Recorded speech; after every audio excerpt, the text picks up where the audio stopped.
Guess what? We're live. It's Tuesday. And I've been waiting to hang out with y'all.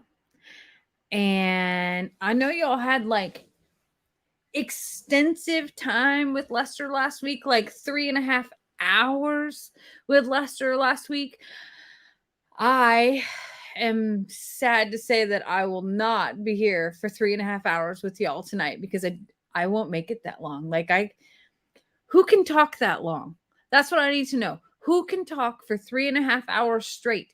How did he not take a bathroom break? I have so many questions because I still haven't made it through the entire live from last week. It's okay though. We're here now. It's all going to be fine. It's going to be totally fine. I have crazy things happening and I'm not mirrored appropriately, so I'm grabbing like the wrong side of my head when I'm trying to fix. I'm a hot mess tonight. Sorry. Welcome, Facebookers. Good to see you. Have y'all needed this as bad as I've needed this? Because it's a crazy, crazy week. It's a holiday week. So everybody's trying to squeeze all of the things into like today, yesterday, and then anything that like hasn't fit. They're like, hey, could you like Wednesday at 5 o'clock meet with us? Doesn't anybody want to take a holiday break and like not think about things for a little bit? Because I do. I would like a holiday break. I would like to not think about work for just a smidgen of time. Just a smidge. Anyway, so that's why we're here, because it is Timeout Tuesday and I am in the live shack. And you would laugh if I spun around and showed you the setup. So first, let's pour a drink and let's talk about my setup that we got going on. So somebody sent me this really cute little mug here that says, "Don't make me drop a house on you." Funny, because I have a meme on my Facebook from when Facebook very like early on, before you could even post videos, that literally says the same thing. It's got ruby red slippers from the Wizard of Oz, and it says, "Don't make me drop a house on you." And I think that I use that like as, work humor at some point in time in my life. And now someone must have known that this is something that has fallen out of these lips before. So here we are. Speaking of lips, I just realized I meant to put on lipstick. Fail. Just that type of day. So tonight we are trying a brand new drink, like legitimately brand new. And I am breaking a rule of my own right now. I'm having a Red Bull and it's after 12 p.m. Normally afternoon, I cannot drink energy drinks because I will be up until midnight. However, I actually have so much to do tonight that this is going to be very productive. I have a feeling that I am contributing to further productivity this evening with this. So, this winter Red Bull, I'm not being sponsored by Red Bull, is fig apple flavored, which is the only reason I'm drinking it. I'm not a Red Bull person. I'm not Jake and Brienne, but fig apple, because I'm growing figs and I'm like, I should start to explore fig flavored things. And then all of a sudden Red Bull comes out with it. And then we're going to drink cranberry. So cranberry, fig, apple, that all seems like it's going to go really well together. So I'm going to have a brief cocktail. Cranberry in honor of the festivities. Festivities. And then the apple fig fits right in with that. I, of course, love fig Newtons and I like fig jelly, things like that. And now I'm growing, I actually have 7 fig plants currently, 6 that are in the ground, 1 smaller and in the pot. I was like, I should start to like figs more. I do like them, but I don't know what to use them in. So we're just going to start by using some fake fig in my cocktail. And that seems like appropriate. And then maybe, can you make fig wine? Is that a thing? Like, it's a fruit, so it should be able to be fermented, right? I have to ask my mother. My mother made homemade wine this year. She made like lemon and some strawberry, and it was delicious, like really delicious. All right, it has a lid. It does not have a straw. I'm sure it was meant for coffee. It's not very coffee-ish tonight. Same results, I'm sure. It's definitely going to wake me up. Anyway, cheers to Timeout Tuesday.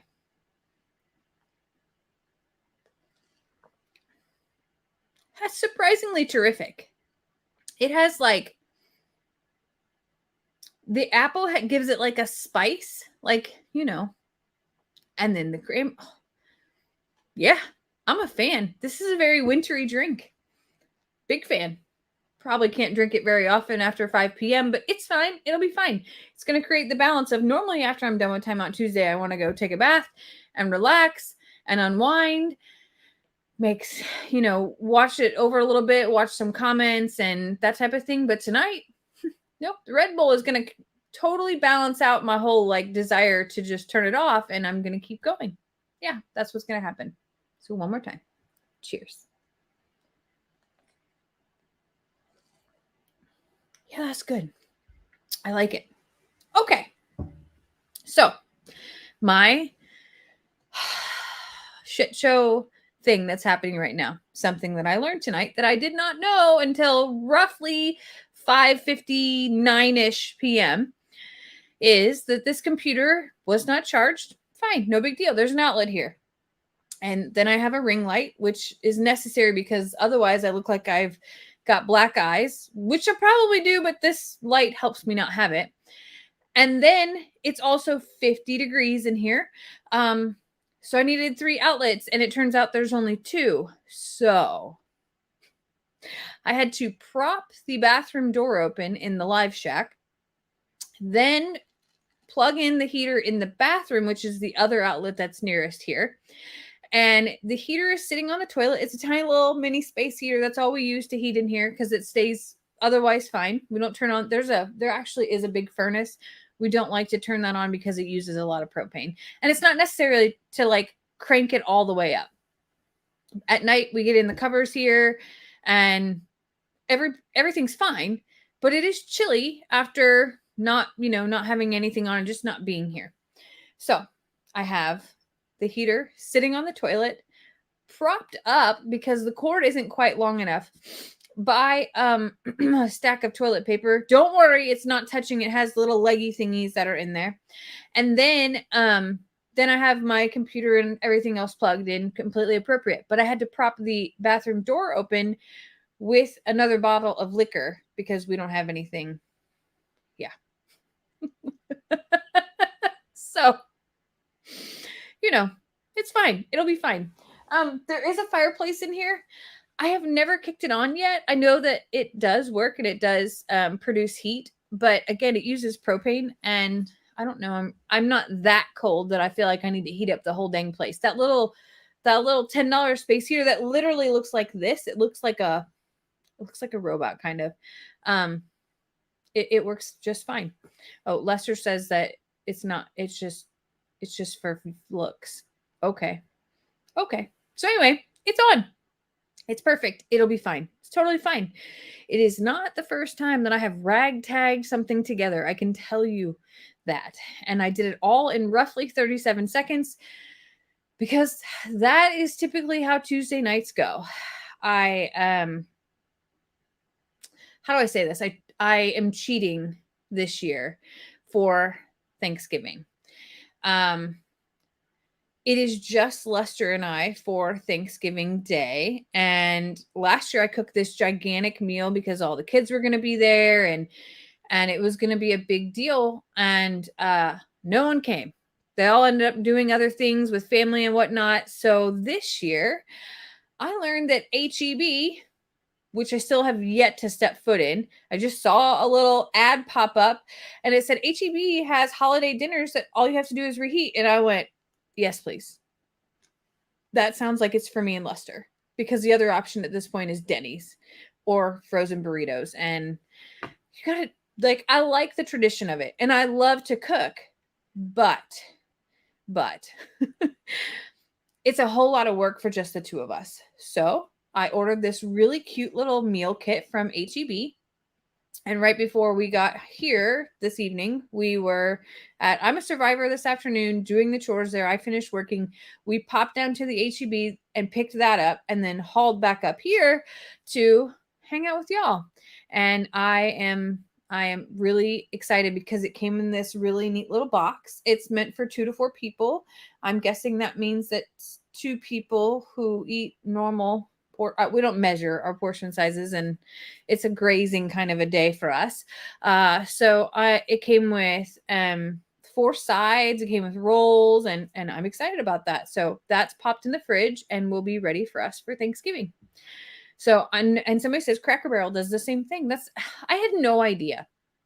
My family is really into cooking, and the whoever's hosting cooks the turkey or the ham, depending upon, or whatever's going on for the holiday type of thing. And then everybody else brings something. And whenever it's me here, our kids aren't old enough to like bring something like that they've made, or they're just, Xander doesn't live here, and Ellie is not that skilled yet at cooking. So normally I end up doing all of it, which I do enjoy if they're all going to be here and all going to eat and it's going to be like an event. But when it's just Lester and I, this turned out to be like a really simple thing. And for anybody who doesn't know, HEB is a grocery store in Texas. It's like made by Texas for Texas. And everyone raves about their customer service and how amazing that their products are because they have their own brand of things. I have yet to step foot in one. There's not one directly nearby us. It is a little bit out of the way, but I did enjoy it, and it was very easy to do. I ordered it all online, and it even like told me like, "Hey, you have a coupon for something in your cart," and I was like, "Well, I'll be." So I saved my $3, and we moved along. So it was simple. It was good. For Thanksgiving and any holiday, the farm doesn't stop. So even though it's like, hey, let's do this celebration thing, the animals are like, hey, still here, gotta eat, still gotta do all that we need to do. So our days look very similar around that. I had toyed around with going home, but right now with 2 properties and Lester sort of still being one-armed, it's too hard to step away for that. So I try to pick Thanksgiving or Christmas to go back to Illinois to see my family and spend time with them, and which holiday and kind of how that spreads out. And this year will not be Thanksgiving, sadly. So it's fine. It'll be fine. I talk to them all the time, and I'm sending pictures and videos, and they're doing the same thing back. And my nieces and nephews FaceTime with me. And of course, I'm very connected to my mom and my grandparents and Xander, of course. So that's all good. All totally good. So maybe I'll go on an HEB excursion with y'all. Actually, I wasn't even thinking about this, but I didn't realize that not a lot of people knew what HEB was. I actually didn't either. I was like, it's a grocery store, whatever. But it was kind of like the same time that Lester took me to Buc-ee's on a date, and I was like, it's a gas station. He's like, no, you must go in. Okay, weirdo. I will go into the gas station. Weird. But then when I went in, it was outstanding. It was like Cracker Barrel meets Quick Trip on steroids, and it has everything you could ever want, imagine, think of, all the things. So now I'm all like hyped up about HEB. I did, of course, do the curbside pickup of this, but I have not stepped foot in it yet. So maybe I'll take you all along on a little excursion. I saw somebody's YouTube video the other day that says Texas has 3 things that are very Texan and some things that they're proud of, and it was Whataburger, Buc-ee's, and HEB. maybe I'll take you on a little tour. So for anybody that's alone for Thanksgiving, I don't want you to like feel like it's such a significant day that it has to be celebrated with other people. And I understand that America has made it that. But in reality, you have such a big community here. There's communities all over the place, and in the world that we live in now, it is not how do I say this? It's not that you have to be so locked up and not connected. I encourage you to connect with us, connect with people from the page, connect with other people that you find common interest in. And even though you might not be sitting across from them, share your holiday. Talk to a friend, message a friend, find time, to connect through comments or or find time to learn something new. There's all kinds of things. And, you know, I've spent several holidays alone, and that might be really hard for y'all to believe.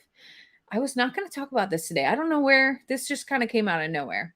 Um, Sometimes my family had chosen to celebrate on different days or not celebrate at all because someone was sick or there was a death or, just other circumstances.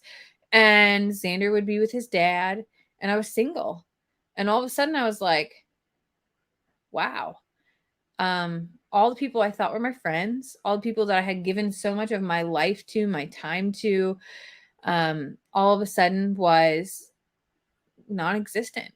They didn't call, they didn't write. I didn't get a happy Thanksgiving or a Merry Christmas or what are you doing or I hope you're nothing. And I spent a lot of holidays alone.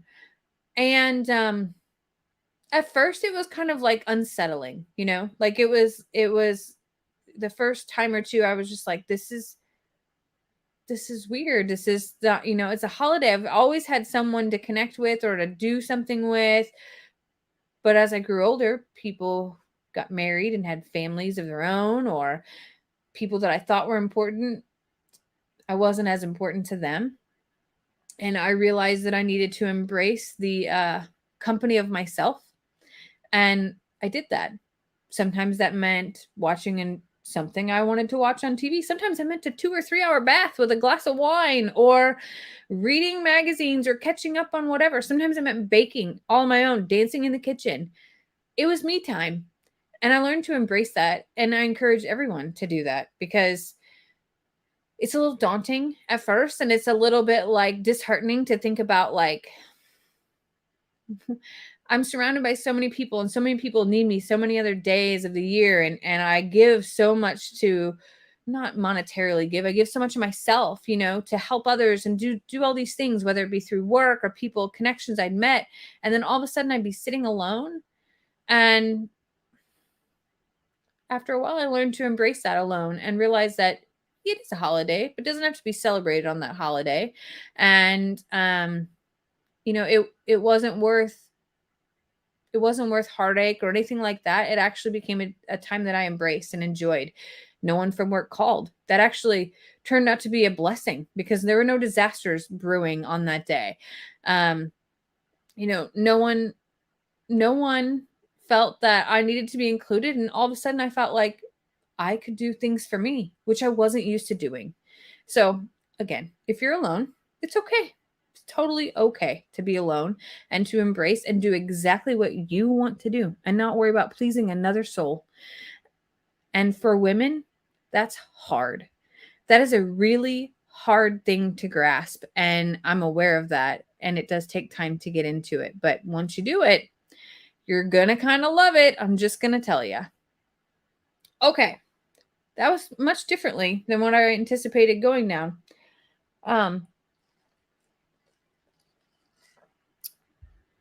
So today, actually, I was reading something and then I was talking. Hold on. Everybody here wants to know about the egg and my boss. So I'm going to tell the boss and the egg story, and then we're going to go into this next story. So we're going to have a roller coaster here is what I'm telling you. So if you watched my video of gathering the eggs up for Carl, away from Carl, I should say, you will know that I brought an ostrich egg to my boss last week for my meeting. So this summer we were doing some ostrich shuffling and I had to ask for the day off just because I knew I couldn't be at my computer and I needed to focus and be able to help Lester with what was going on. And I said, is it possible to have the day off? And I always tell my bosses what I'm doing because if it really is important for me to be there that day, then I want them to know how critical or not the thing is for me to be off for. So I told him that we're moving some ostriches today. And at this point in time, this was a new boss. And he was like, yeah, okay. You can have the day off if you bring me an ostrich egg. And I was like, okay. Doesn't happen for a while, but when we get an ostrich egg, I'll bring it to you. And he was like, okay, enjoy your day off. Never said another word about it. Nothing at all. This is a boss that probably is conscious about my other life, but doesn't necessarily like watch or anything like that. It's fine. It's totally fine.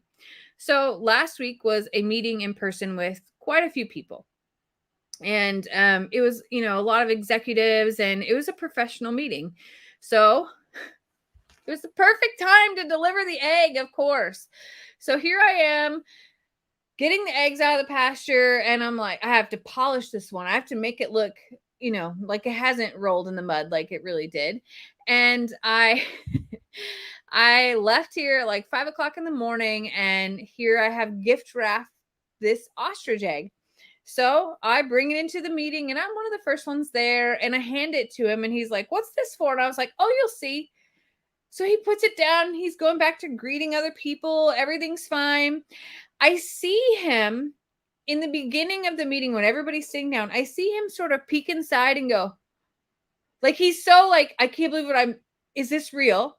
And I'm watching his facial expressions at this point in time. He's laughing and I'm laughing. And the CEO's like, okay, what's going on? So he opens it up and literally is like, tells the story about the email, tells the story about how he challenged me. Yeah, sure, you have ostriches. Like, how far fetched are you going to go? And he opens this egg and goes, well, I got an ostrich egg. Well, he's not the CEO. He's, I would say, number 3 in the organization. So number 1 and number 2 are there, and they're like looking at me like, why does he get an ostrich egg and we didn't? And what does it do? And is it real? And all of these questions are going on. Everybody's standing around looking and like in awe that there's this real ostrich egg, which is astronomically bigger than any egg you've ever seen in real life at all. People think it's fake. People think it's a rock that I painted, like all kinds of things. So he's like passing it around. People were holding it, and people still don't believe it's real. And all of a sudden he looks at me and goes, is it going to hatch? Like in the most sincere, like feared moment of like, how does this work? And what does it do? And oh my God, is it going to be an ostrich? And I was like, I mean, only if you're going to sit on it for 45 days. And he looked at me and he goes, are you serious right now? And I'm like, it's a fertile egg. Yes. I mean, it could be incubated, like he's so flabbergasted. And at this point in time, the whole room we're supposed to be meeting about business. And now here we are talking about ostrich. We were talking about ostriches and how the males sit on the eggs and how the females lay them, but then walk away really. And the females will have daytime duty. Like all these things are going on. And the whole time the CEO is sitting there looking at his number 3's egg and is just like full of envy and like shock. And then he's like, so wait, can you eat this? I'm like, yeah, it's an egg. Isn't there a chicken inside? And everybody started laughing because no, there's not a chicken inside, but there is. Like, I had to go through like the whole, it's fertile, and if they sit on it, the heat provides growth and like the humidity. I had to go down this whole path, and for the first time ever, I knew things that no one else in the room did. And don't get me wrong, like, they're a wonderful group of people. They're very accepting, and I work with really wonderful people who are very intelligent. But the ostrich world was in like a whole blown like mystery novelty thing. And here we are all hovering over the ostrich egg like it's a newborn baby that just hatched right there in front of us. And yeah, it was hilarious. So finally that dissipates and it gets put away and we're all back to meeting. And at lunch, I look over in the corner and he's pulling it out again and talking to people about, like, people are talking about this ostrich egg. I was like, at this point in time, like, I didn't mean for it to be like that big of a spectacle. I kind of gave it to him like in stride. He didn't need to open it in front of everybody, like I'm very low key, like under the radar, or I like to be anyway, but I was on the radar that day and I was definitely a topic of conversation. So then as the meetings are going throughout the day and everybody's presenting and talking about their, territories and things like that, and hospitals and doctors and what's coming up in healthcare, all these things, all of a sudden People started saying, but if you know, if we're gonna be ranking things today, like I don't know how to top an ostrich egg. I don't know how to beat that. And like it became like this, it was like the golden egg of all events, of all things. And it was like talked about. People that weren't even in the meeting are texting me now because they hear that there's an ostrich egg and how do they get one. And I'm just like, I don't know what to do right now. Like so that was fine. That was fine. The meeting goes on, and it seems to dissipate at that point in time. Well, after that meeting that day, there's a dinner that everybody at the meeting is going to be at, right? And it's at this boss's house. He's hosting a dinner for the entire team. So we get there, and his wife's there, and I walk in, and I've never met his wife, and he's like, honey, this is who gave me the ostrich egg. And I'm like, oh no, it started again. Like, here we go.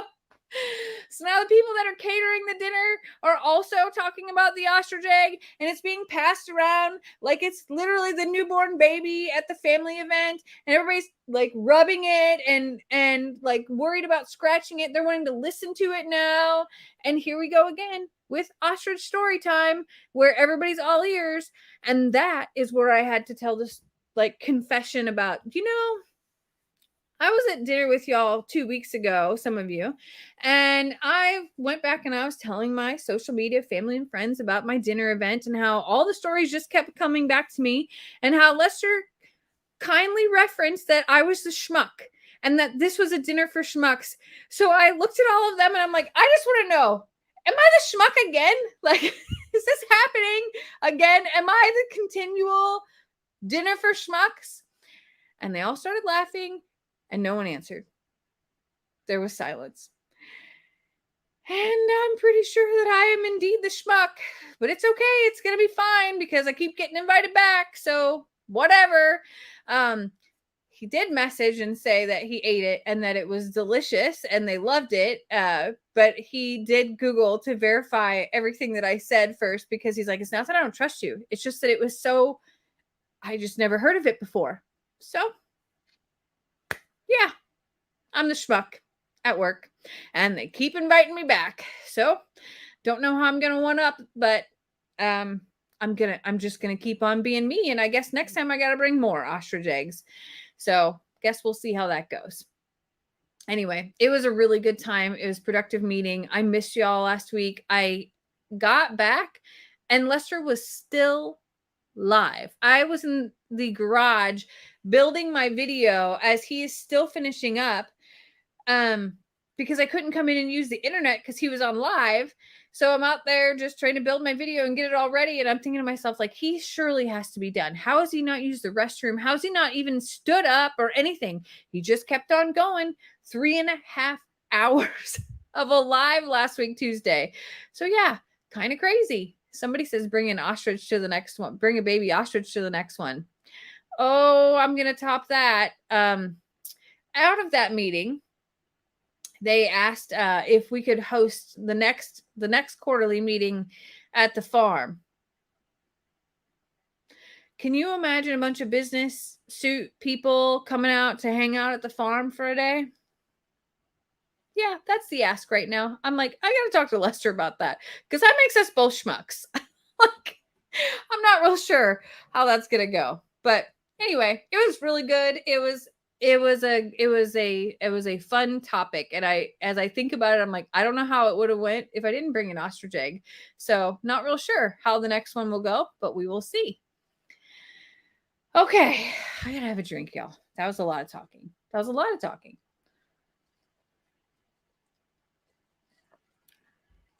All right. So another thing that I learned today and read about in talking about, we're going to switch gears a little bit here.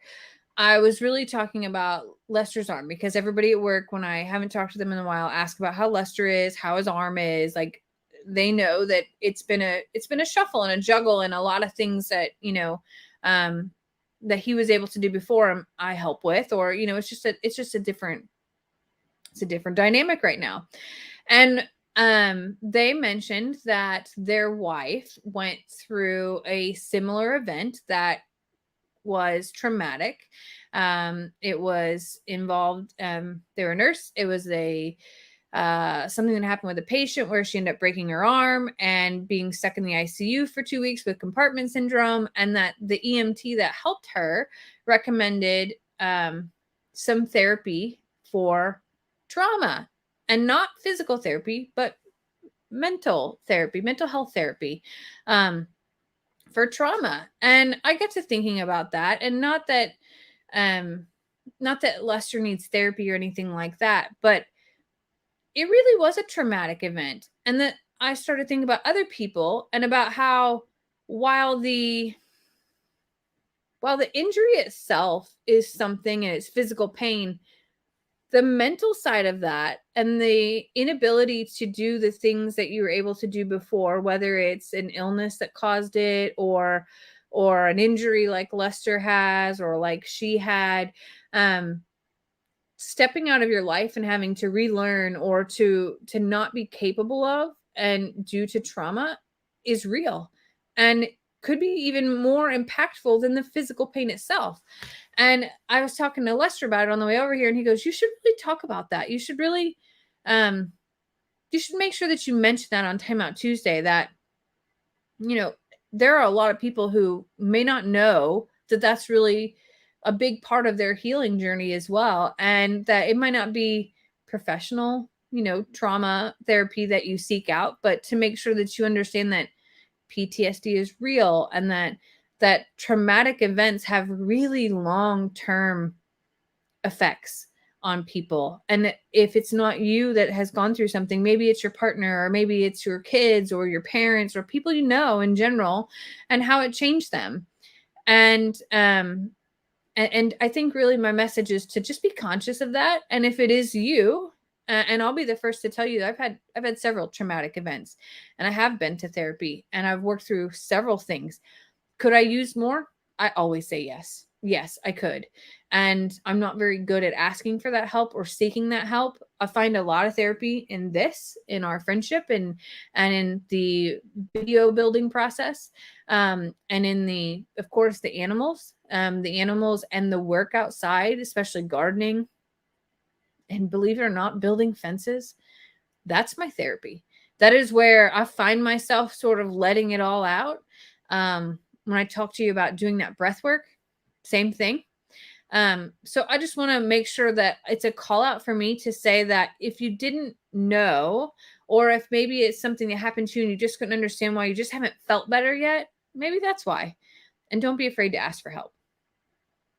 I told you, roller coaster tonight. We're going to talk all over the place about all kinds of things, because it's a real thing. And mental health, while it's starting to be talked about more often, it's not something you should be ashamed of. It's not something to shame others about or to put other people down about or to judge about, because I bet that everyone that you know has battled at some point in time with something.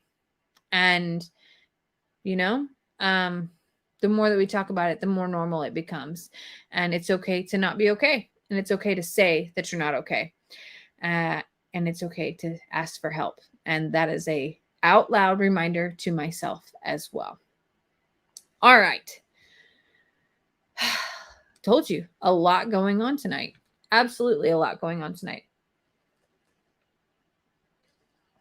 I see a lot of questions. So the first one that I saw was, is 17 back? So Lester made a mistake in a video, and y'all caught it. There was a Muscovy female duck by the pond, and he said, "Oh, look, 17," and moved right along. It is not 17. That's I call her Deuce. She was the duck who was sitting between the hay bale and the feed room in the hay barn for so long. And she's finally come back out, but 17 has not reappeared. So I thought initially that she just was somewhere being broody and sitting on eggs, but it's too long now. It's not the case. So there weren't any feathers. There's nothing else around. I will say that Thelma is also gone, and it happened at the same time. So they're somewhere, just not here. Um, you know, we have a significant amount of feather babies out in that front pond. That was never the intention anyway. Um, and 17 and Thelma could fly, and they're Muscovy ducks.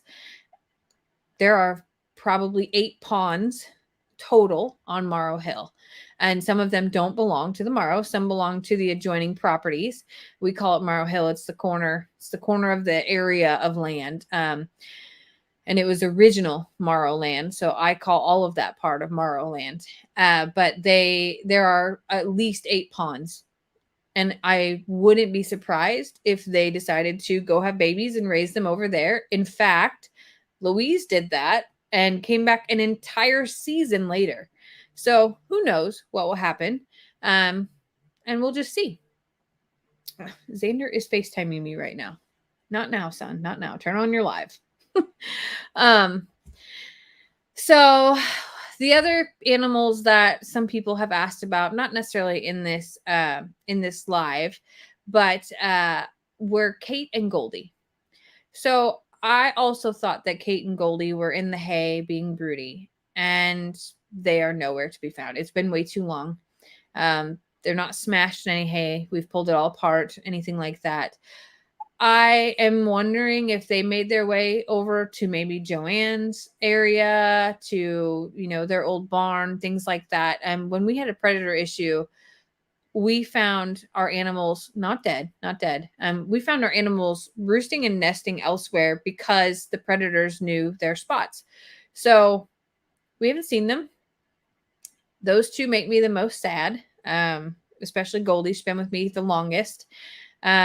She's beautiful. She's been broody several times, and she's been in the house. She would sit on the edge of the bathtub and talk to me. But she is nowhere to be found, and that's gone on for a long time. And I'm really disappointed in that. But at the same time, there were no feathers. There was, nothing like that. The feathers that we found at some points were guinea feathers. So, I don't know. And with chickens, this was before we even built the coop, that they hadn't been seen. So even when we built the coop and Crandall and Lester caught all of the feather babies and put them in there, she was not around. So wherever she is, I hope that she's living her best life, and that's the best that we can do. Okay. The baby turkeys. So if y'all have been watching any of Lester's videos and some of mine, you have seen that the baby turkeys and Becky are officially holding up in the coop. So we, after we went from 6 to 5, Lester and I decided that we were going to catch them. And we were going to put them in the coop until they were big enough to be on their own. We actually had walked outside after that live where we had talked about what had just happened and saw a hawk flying over. And I was like, that's it. That's enough. So we chased them around the bullpen and caught them and put them into the chicken coop. And actually, they're doing really well. They're really happy in there. Everything's fine. So they have a while to grow, and turkeys are hard to raise. And we're really blessed that, of course, Becky is there doing that for us. But she's really content in the coop as well. She'll actually get up on the perches a couple times a day just to kind of look around, but she is very content and not stressed out, not trying to get out, nothing like that. They have, of course, food and water in there, but they also have like a scratch area that the three of us will maintain. So we put food down and then some of the pine shavings on top so that they can scratch through and look through, because that's a mental stimulating thing for them. So yeah, Becky and the babies are doing well. Brooks is getting huge. Lester thinks that I can't tell Brooks apart, but Brooks is the biggest one, and he has a special mark on his head. So they're doing really good in there. And as soon as they get big enough, then we will install the regular door, which is a solar door. It looks like a doggy door, but it's a chicken door that opens and closes, and they'll be going in and out to be able to utilize that as well. And we'll have to put the chickens in there for about 2 weeks after we catch them, which will be an interesting event. But I want Becky to be comfortable to where the turkeys are big enough to kind of be where hawks can't get them, because who knew that the hawks were so hard fast for going after baby turkeys. It's weird because our chicken, we don't have a chicken problem like that. I don't know if the chicken moms are just more savvy because they're more agile than a turkey, but the hawks knew that the turkey Becky was not agile at all. Somebody says, is it big enough for adult turkeys? It's big enough for one adult turkey. Long term, they cannot be in there. They will have to roost like the rest will, and they'll be fine. Right now, I'm just keeping them away from hawks. So, somebody's having sour apple schnapps and Mountain Dew. That's Sandy. Yum, Sandy. That sounds good. Did Lester find his eagle? Y'all, we have been hearing that eagle every single morning that we're here. And the other day, it was so close. Like, I felt like it was going to swoop down in our faces so close. And I'm like, get out your camera, get out your camera. And it stopped. So I actually asked him if he would get out his drone and kind of fly over to see if he could find the nest, because it has to be huge. Wherever it is, it has to be huge. But hearing them in the mornings is incredible to hear, because I feel like it silences the rest of the woods. It's a very strange feeling to hear something so significant and that you can pick it out of what it is. And then for everything else to be so simple. Rick is sending people over to my live. What is Rick doing? Oh boy. I don't know if Rick was live and I took some of his live time or what, but some people have said Rick sent people over here. That's scary to me. That's really scary to me. Anyway, so yeah, that we have not found the eagles, but I do want Lester to get out his drone and to fly it down the river and across the sides. I think he gets about 15 minutes of flight time per battery. So with his landing skills, 10. And we don't need to get close enough to see or anything like close enough to see in the nest or anything like that. I just want to see it from a distance. And because everything's so thick and we can't obviously go down to the middle of the river to just look along the river, that's kind of what I would love for him to do, is really just to fly down the river and point it on one side and then come back up and point the other side and just see if we can see a tree with a nest in it. So we'll see. We will see. It would not be to disturb them or anything like that. Don't worry. It is really powerful though to hear in the morning. So I also asked Lester, I'm like, why don't you just set up a camera out there before we go outside and see if you can hear it and see what happens. So we're working on some of that, see what we can hear. Well, thanks, Rick, for sending people here. I guess Rick was live and decided he was done and was like, go hang out with Jamie. So thanks, Rick.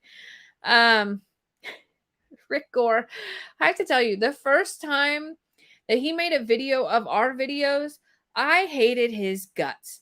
He dissed me in a way that I was like, all I was doing was riding in a side-by-side, and Lester flips the camera on me, and I literally have dirt on my face, and I'm like, I don't have any makeup on, turn the camera off, and Rick made fun of me, and woo, I did not like Rick. I did not like Rick at all. But,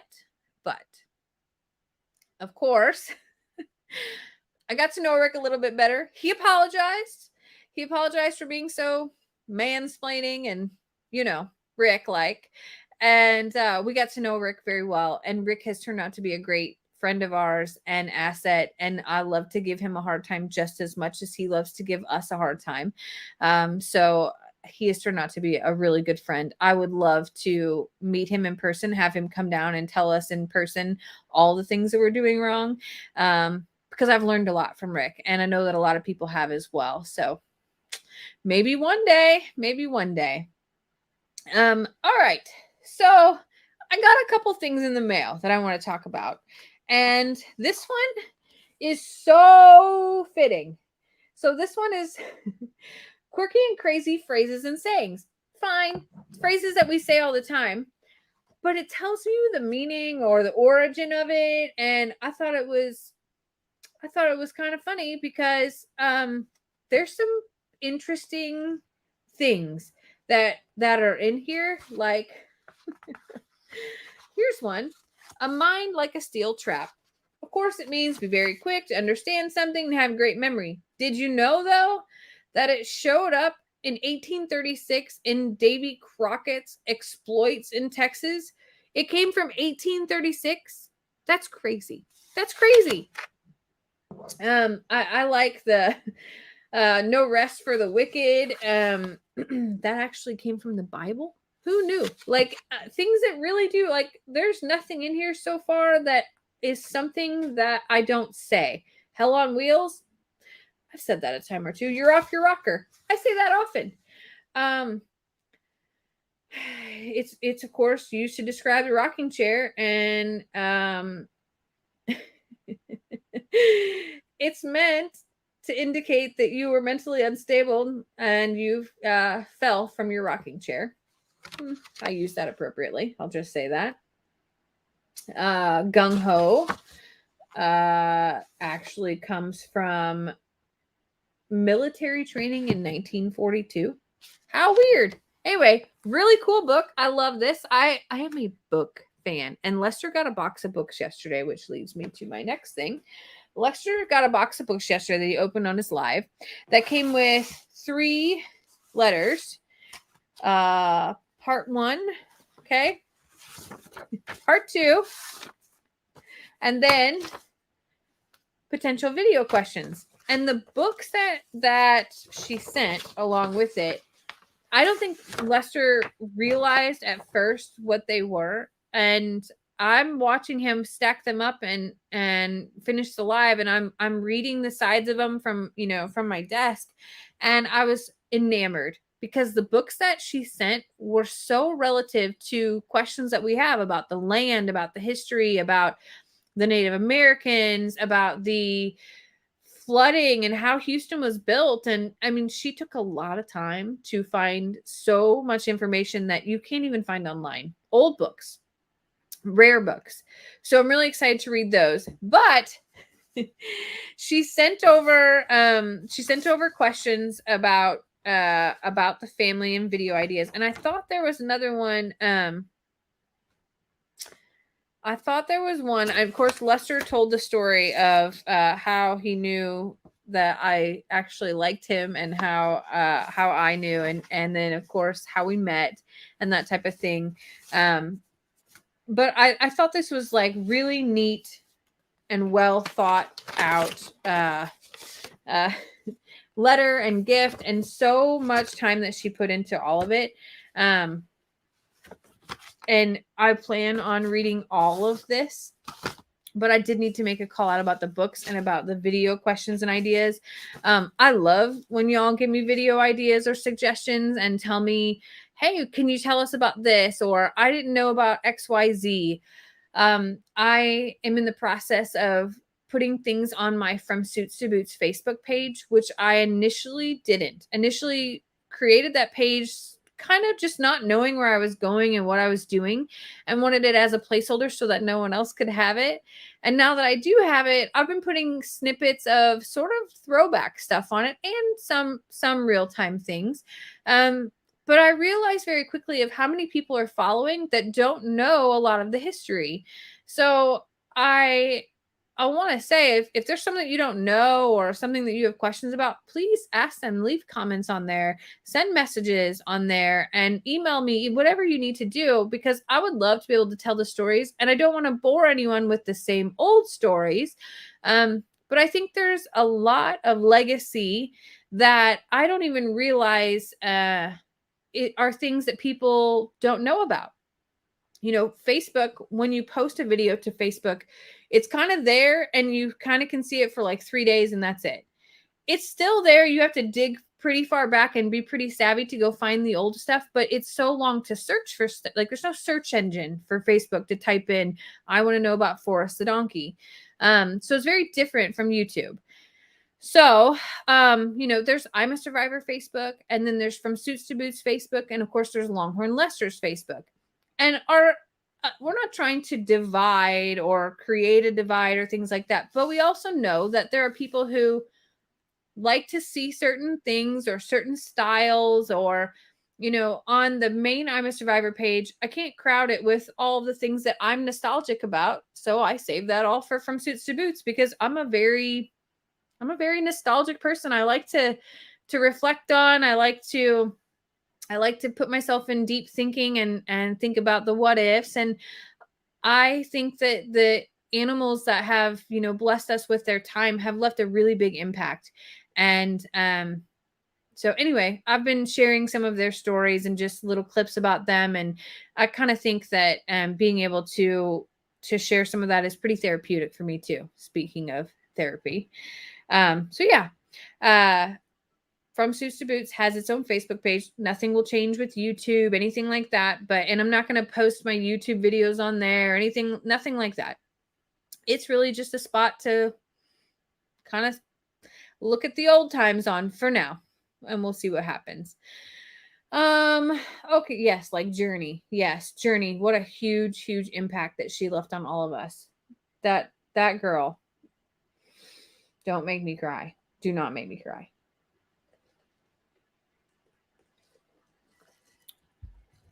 Somebody says, can you do a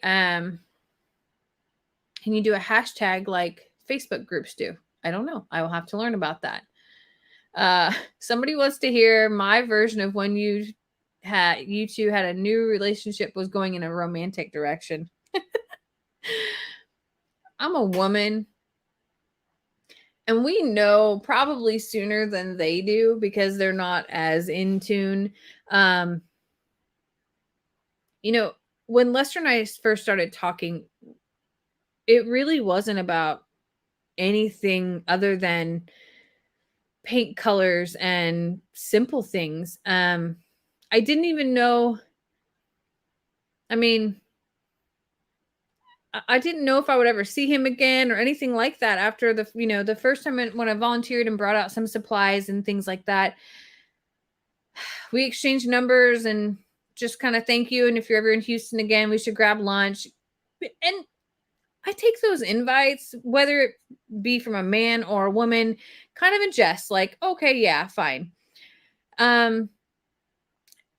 But he sent a text that night of like, it was really great to meet you. Just want to say thanks. And I was like, a man with all this going on in his life sends a message. That's okay. Hint number one. I don't live here, so it's not like I can come over and like watch Netflix or anything like that. Is that what people do?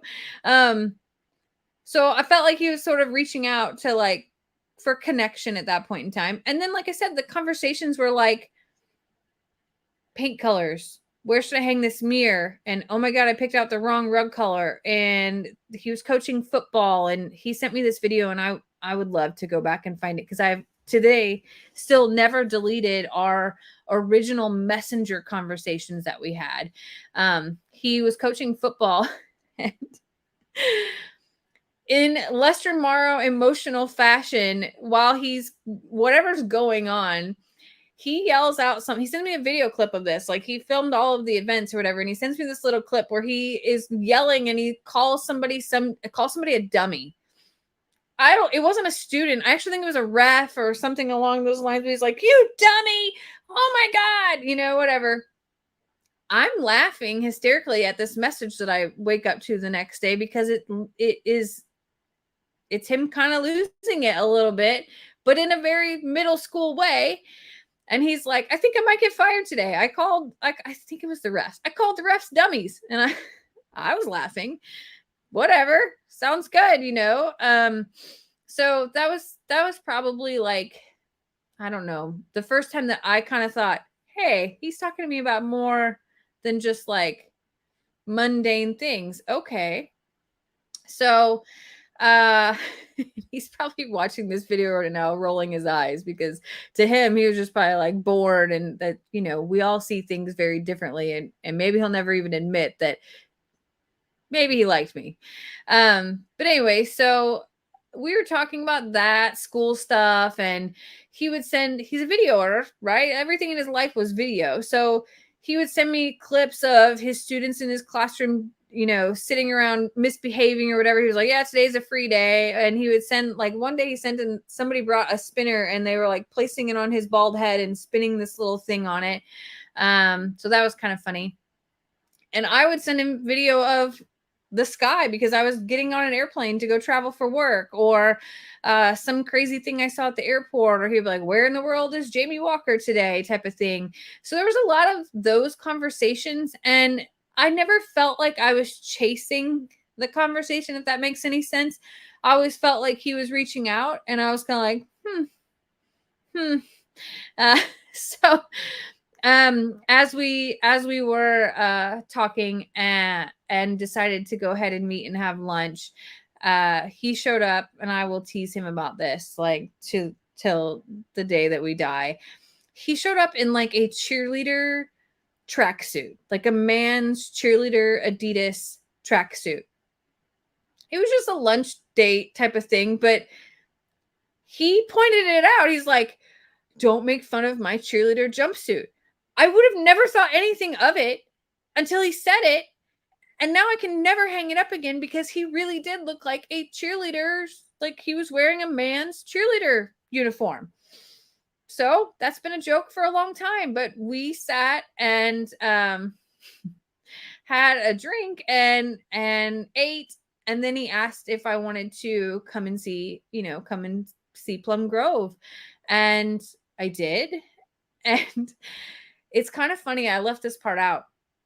He offered to pick me up from the airport and offered to then come pick me up from the hotel to take me, to this lunch. And I am a very independent, cautious, no way am I getting stuck with someone that I only know from just conversation type of thing. And I was like, no, I'll just meet you there. It'll be fine. So I was just very like, I'm a woman who's traveled the world for business and done so alone for the previous 15 years. No way on earth was I literally getting in a car with a person I've just texted in a place that I don't know. When I have my own car, I can do those things. It's okay. I got it. He was so offended. He was like, why will you not let me pick you up? Because it's very gentlemanly and Texan and Southern and, all those things. And I was very much like, stranger danger. Like, I'm texting my friend going, I think that I'm going on a lunch date. I think this is a lunch date with a guy named Lester Morrow who lives in Plum Grove, Texas. And if you don't hear from me, he probably cut me up in a million pieces in his backyard and buried me. It's fine though. He's all over the internet, so at least you know how to find him. She was dying laughing. So as we're at lunch and he's like, do you want to go see Plum Grove? And I'm like, sure, I'll follow you. He was so offended. He's like, please just ride with me. I will bring you back anytime. It's only, I think it was like 20 minutes from there. And I said, fine, tell me your address so I can tell my friend in case you try to kill me.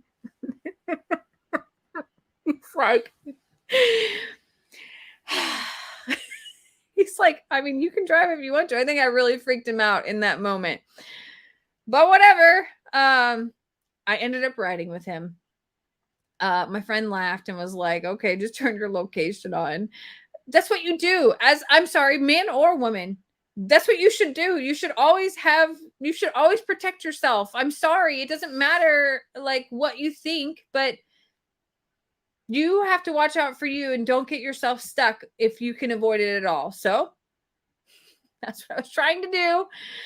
He turned out to be obviously a gentleman and very funny. And my first probably indication was really that about like how willing he was to live through my craziness of paranoia around, creepers, just total creeps, because they're out there, men and women. It's not just men. So, I mean, I lived through it clearly, so that worked out. But no, it was, I think that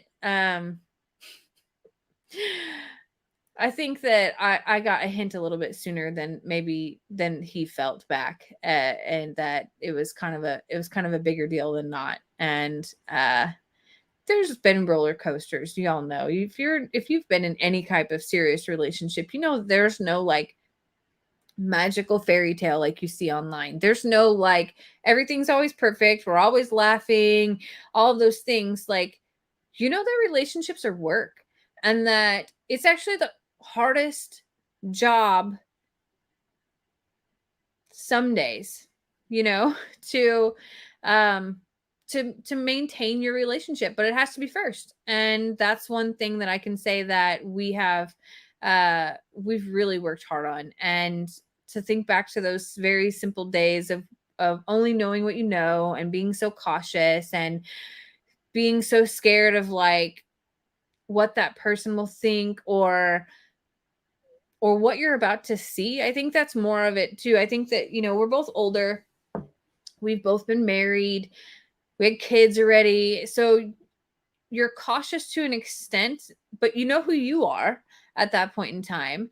And it's not that you're like, oh, will he like me? Will anything like that? It's more about like this sounds terrible. I'm about to be he's probably inside like turning this off already. What level of crazy am I walking into? What's wrong with them? Seriously, what's wrong with them? Like how bad of a wrong thing is there? And and it also becomes of what can you live with and what you can't. And I don't mean like live with like in a house together. I mean like what parts of your partner would you not have picked, but that are things you can live with. And I think that as you get older, you start to value things differently. And you know, certainly for me, had plenty of failures, plenty of lessons in the things that I knew that I didn't want. So those things were easier for me to say point blank of, listen, I know I don't want XYZ.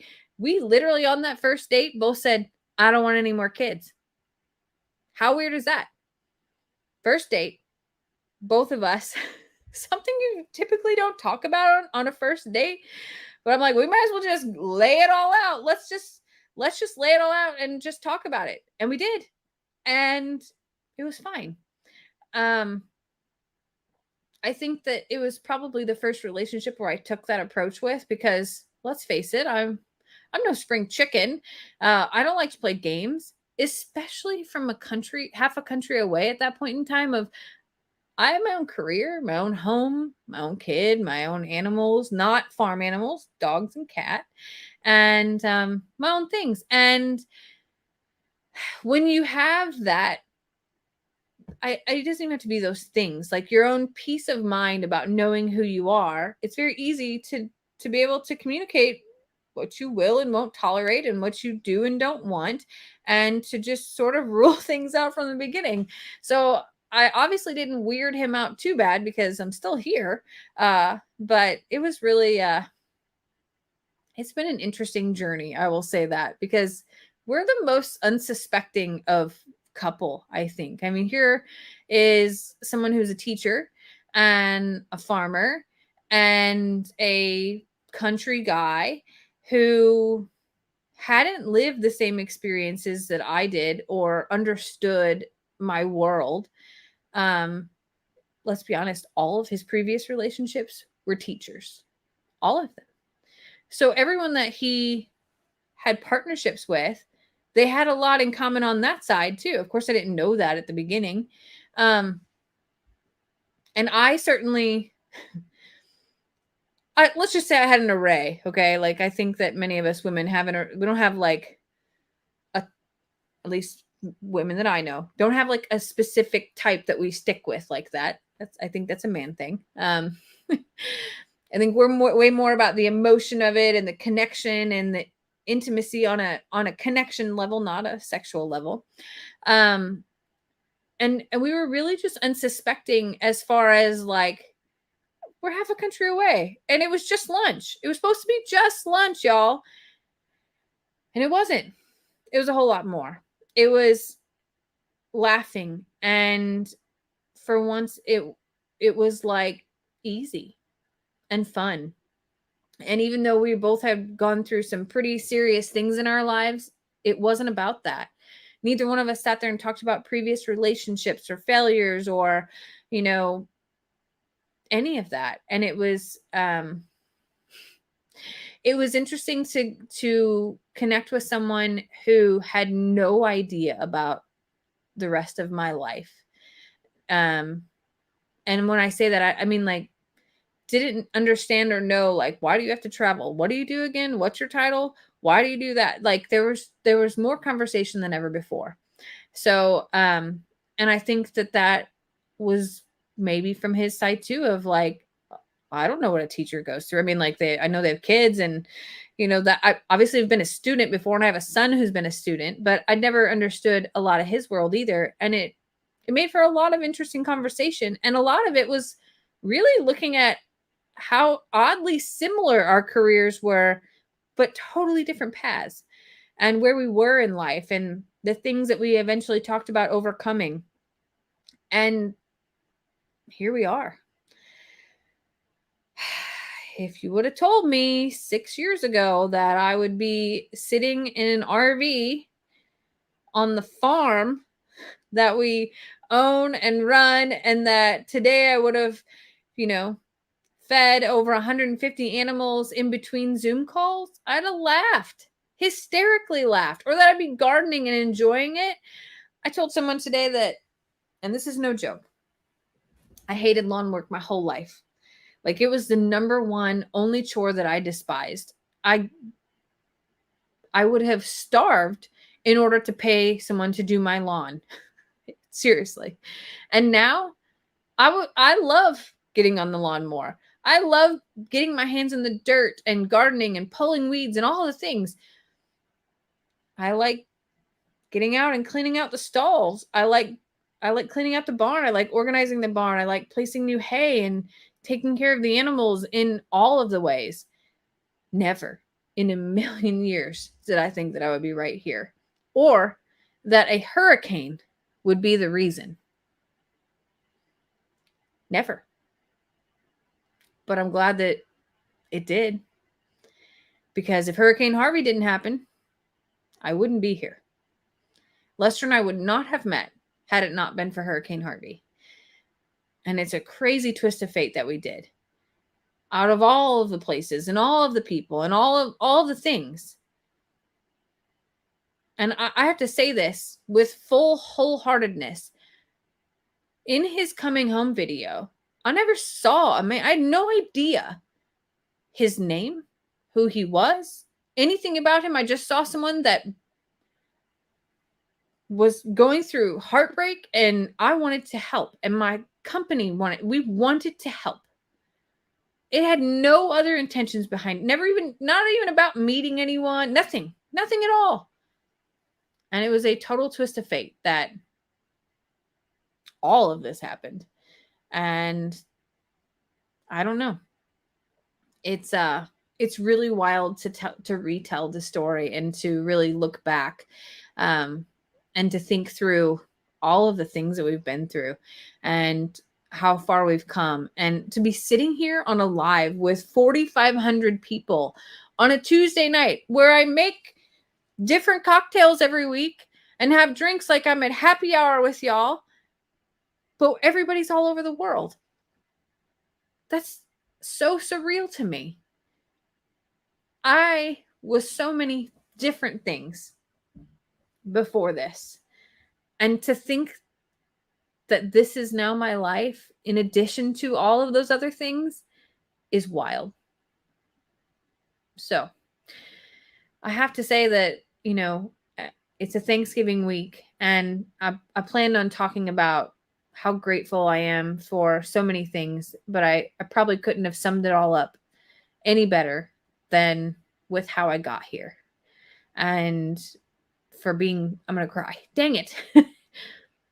For being so blessed to be here with you all, and to be able to hang out with you and share stories and talk about the things that we've overcome, and to be able to connect and to truly feel that connection with y'all. It's irreplaceable. And I'm so grateful. So grateful. So instead of sitting here and crying on camera tonight, I'm just going to say one more time. Cheers to Timeout Tuesday. To all of you and your families and your friends, and for everything that you do to show your support to us by sending messages and making comments and emails and wearing our merchandise and literally everything. We would not be here if it wasn't for you. And we are incredibly blessed that you choose us to give the greatest gift of all, your time. So I hope you have a really wonderful Thanksgiving, and that if you find yourself alone, that you embrace that time. Turn that music up and dance. Do whatever you want to do. Make your soul feel full. And again, cheers. I love y'all.